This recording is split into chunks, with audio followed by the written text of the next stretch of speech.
আসসালামু আলাইকুম everyone, welcome back to my another video. আছি এখন ডালপা গ্রামে, ডালপা বিলে আর কি। অনেকে আপনারা আবার মকিমপুল পশ্চিম বিল নামে চিনেন। গত কয়েকদিন আগে এই বিলে একটা অনাকাঙ্ক্ষিত ঘটনা ঘটে, যেটা হচ্ছে একটা ছেলে হচ্ছে ওই দেখেন এই ব্রিজ থেকে লাফ দিয়ে মারা যায় আর কি।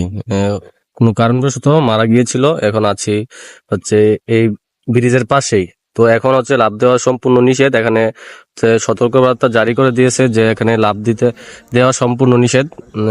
এখানে যারা কর্তব্যরত আছে, আমি আশা করি এটা একটা ভালো উদ্যোগ, কারণ একটা ভুলের কারণে একটা জীবন নষ্ট হয়ে গেছে। যেভাবে ছেলেটা মারা যায় হচ্ছে সেটা একদম হচ্ছে ভুলের কারণেই। একটা ভুল একদম একটা জীবনকে শেষ করে দিয়েছে। ভাবছিলাম যে এখানে এখানে হয়তো মানুষ আসবে না, তারপরও এখানে মানুষের দেখেন সন্ধ্যাবেলায় মানুষ অনেক, প্রচুর মানুষ আছে এখনো, তবে আগের তুলনায় অনেক কম। আগে তো ব্রিজের মধ্যে অনেক মানুষ থাকতো সন্ধ্যাবেলায়, কিন্তু অনেক কম। এখন এখন মানুষ নাই বললেই চলে, 2-4 জন বসে থাকে আর কি, কারো লাভ দেওয়ার সুযোগ নাই।